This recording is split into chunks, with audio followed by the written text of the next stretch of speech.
YCP అక్రమార్కుల మట్టి మాఫియాకు అండగా నిలుస్తున్న TDP మంత్రి ఎవరు?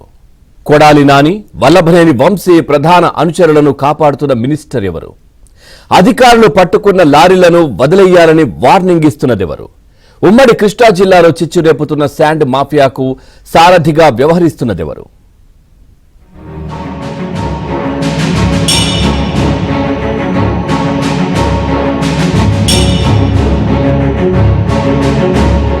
వైసీపీ అక్రమార్కులు చేస్తున్న మట్టి మాఫియాకు ప్రత్యక్షంగా పరోక్షంగా స్వయానా ఓ టీడీపీ మంత్రి అండదండలందిస్తున్నారు.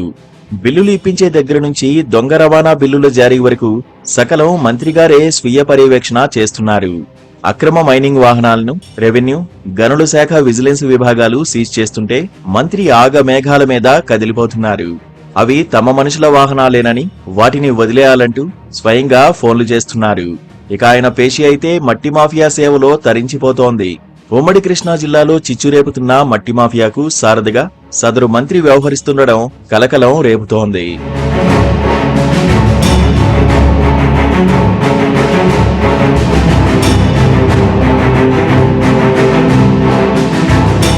జగన్ జమానాలో ఉమ్మడి కృష్ణా జిల్లాలో వైసీపీ నేతలు రెచ్చిపోయి అక్రమ మైనింగ్ కు పాల్పడ్డారు. కొండలు, సాగు భూములు ఏవీ వదల్లేదు. ఇటు పర్యావరణానికి హాని చేయడంతో పాటు ప్రభుత్వ ఆదాయానికి గండి కొట్టారు. వైసీపీ మాజీ మంత్రి కొడాలి నాని, గన్నవరం వైసీపీ నేత వల్లభనేని వంశీ ప్రధాన అనుచరులు ఈ మట్టి మాఫియాలో కీలకమని ప్రజలే బాహాటంగా చెబుతున్నారు. వీరి అక్రమ మైనింగ్ కు వ్యతిరేకంగా నాడు టీడీపీ ఎన్నో పోరాటాలు చేసింది. ఈ క్రమంలో ఎందరో టీడీపీ కార్యకర్తలు, నేతలు వైసీపీ నేతల చేతుల్లో దారుణమైన భౌతిక దాడులకు గురయ్యారు.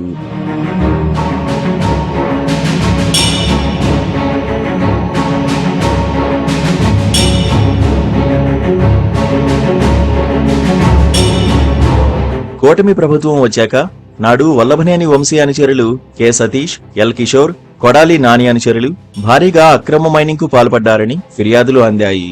దీంతో అక్రమ మైనింగ్ పై గనుల శాఖ విజిలెన్స్ దాడులు కొనసాగాయి. భారీగా మట్టి తవ్వకాలు జరిగాయని, ప్రభుత్వానికి కోట్లాది రూపాయల నష్టం చేకూర్చారని గనుల అధికారులు గుర్తించారు.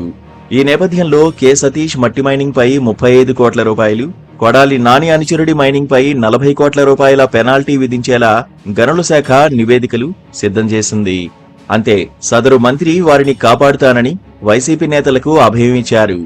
విజిలెన్స్ విచారణను ముగించకుండా పెండింగ్ లో పెట్టాలని, డిమాండ్ నోటీసులు తయారు చేయవద్దని గనుల అధికారులపై తీవ్ర ఒత్తిళ్లు చేస్తున్నారు. దీంతో గత 6 నెలలుగా విచారణ సాగుతూనే ఉంది. అది ఎప్పటికి పూర్తవుతుందో తెలియనంతగా మంత్రి ఒత్తిళ్ల పర్వం కొనసాగుతోంది.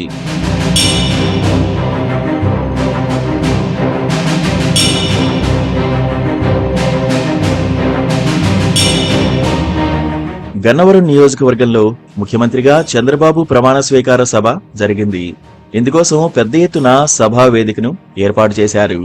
దీనికి వల్లభనేని వంశీ అనుచరులు కె సతీష్, రఘు, మట్టి, ఇతర వనరులు సమకూర్చిపెట్టారు. రఘు అనే వ్యక్తి రైల్వే వర్కులకు మాత్రమే గ్రావెల్ తరలించాలి. అలాంటిది సీఎం ప్రమాణ స్వీకార సభకు ఆయనతో మట్టి తరలింపజేశారు. ఆ తర్వాత టీడీపీ మంత్రి తన పలుకుబడి ఉపయోగించి అందరికంటే ముందుగా ఈ ఇద్దరికీ కలిపి 4.8 కోట్ల రూపాయల బిల్లులు విడుదల చేయించారు. ఇది మంత్రి ఘనత.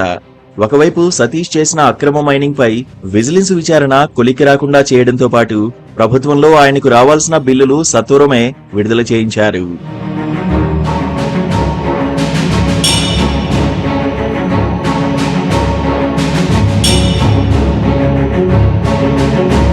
కూటమి ప్రభుత్వం వచ్చాక కూడా వల్లభనేని వంశీ ప్రధాన అనుచరుడు కె సతీష్ అక్రమ మైనింగ్ ఆగడం లేదు. తిరువూరు నియోజకవర్గంలోని కొండవరలో 28 ఎకరాల భూమిలో గ్రావెల్ తవ్వకాలు చేస్తున్నారు. దానికి గనుల శాఖ నుంచి ఎలాంటి అనుమతి లేదు. పర్యావరణ అనుమతులు కూడా లేవు. జగన్ జమానా నుంచి అప్రతిహతంగా మైనింగ్ జరుగుతోంది. కూటమి ప్రభుత్వం వచ్చాక కూడా గత 6 నెలలుగా దర్జాగా మట్టి దోపిడీ సాగుతోంది. దీనికి కర్త, కర్మ, క్రియ సతీష్ అయితే ఆయన్ను తెర వెనుక నడిపిస్తున్న సారథి టీడీపీ మంత్రినే. తిరువూరు నియోజకవర్గం కొండపర గ్రామంలో 28 ఎకరాల్లో అక్రమ మైనింగ్ చేస్తూ నూజివీడు నియోజకవర్గం ముసునూరు మండలం చిల్లబోయినపల్లి గ్రామంలో మట్టి తవ్వకాలు చేస్తున్నట్లుగా వారికి ట్రాన్సిట్ పర్మిట్లు ఇప్పించారు. అంటే అక్రమంగా తవ్వుతున్నది కొండపరలో, దానికి ట్రాన్సిట్ పర్మిట్లు చూపిస్తోంది చిల్లబోయినపల్లిలో. ఇటీవల కాలంలో ఈ విషయం రచ్చకెక్కడంతో టీడీపీలోని కొందరు నేతలు అక్రమ మైనింగ్ వాహనాలను అడ్డుకునే ప్రయత్నాలు చేశారు. గనుల శాఖ విజిలెన్స్ విభాగం కొన్ని వాహనాలను నిలిపివేసింది. రెవెన్యూ అధికారులు కొన్ని లారీలను సీజ్ చేశారు. వెంటనే సదరు మంత్రి రంగంలోకి దిగారు.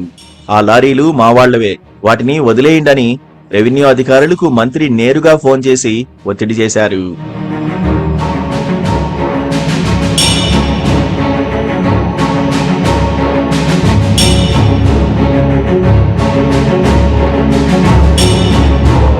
అక్రమంగా మైనింగ్ చేసి తప్పుడు ట్రాన్సిట్లతో గ్రావెల్ సరఫరా చేస్తున్నారు. ఇందులో వైసీపీ నేత కె సతీష్ పాత్ర ఉంది. లారీలు ఆయనవే. గతంలో ఈ వాహనాలనే వైసీపీ మాజీ మంత్రి కోసం తిప్పారని మంత్రికి రెవెన్యూ అధికారి వివరించారు. దీంతో మంత్రి అసంతృప్తి వ్యక్తం చేశారు. వైసీపీ ఏమిటి, టీడీపీ ఏమిటి? ఆ లారీలు మా వాళ్లవే, అతను మా మనిషే. వైసీపీ అని ఎవరు చెప్పారు నీకు?